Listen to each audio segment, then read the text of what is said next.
সকালবেলা রুটি পরোটার সাথে পরিবেশন করার জন্য আমাদের তো একটা সবজি তৈরি করতেই হয়।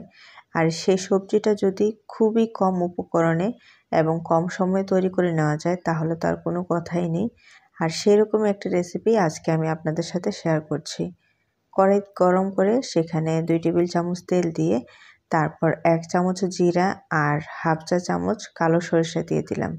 এরপর যখন এগুলো চটপট করে ফুটে উঠবে তখন সেখানে বাঁধাকপি কুচি দিয়ে দিচ্ছি। তারপর চুলার আঁচটা মিডিয়াম টু লো এর মাঝামাঝিতে রেখে প্রায় 1 থেকে 2 মিনিটের মতো বাঁধাকপিটাকে নেড়েচেড়ে নিতে হবে। যখন বাঁধাকপিটা হালকা একটু নরম হয়ে যাবে তখন সেখানে হাফ কাপ পেঁয়াজ কুচি আর স্বাদমতো কাঁচামরিচ কুচি সেই সাথে লবণ দিয়ে এখন খুব ভালো করে সবজির সাথে মিশিয়ে নিতে হবে। প্রায় 3 থেকে 4 মিনিটের মতো ভাজলেই দেখবেন যে বাঁধাকপিটা অনেকটা নরম হয়ে যাবে।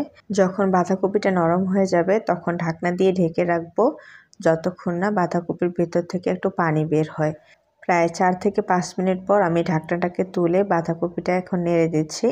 তারপর এখানে আমি দিয়ে দিচ্ছি আগে থেকে সিদ্ধ করে নেওয়া আলু আর 1 চামচ মরিচের গুঁড়া, হাফ চামচ হলুদের গুঁড়া।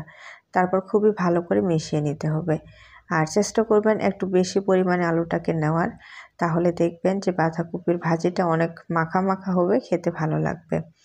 তারপর প্রায় 4 থেকে 5 মিনিটের মতো খুব ভালো করে ভেজে নিয়েছি।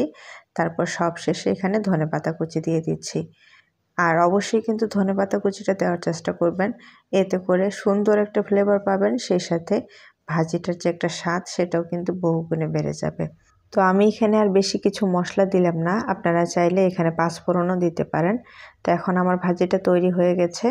তো গরম গরম রুটি পরোটার সাথে এরকম ভাজি যদি হয় তাহলে কিন্তু 2-1টা রুটি বেশিই খাওয়া যায়। তো দেখলেনই কত কম মশলা দিয়ে কম সময়ে এরকম সুস্বাদু একটি ভাজি তৈরি করে নিলাম। আপনারাও এইবার শীতে অবশ্যই একবার ট্রাই করে দেখবেন, ভালো লাগবে রেসিপিটা।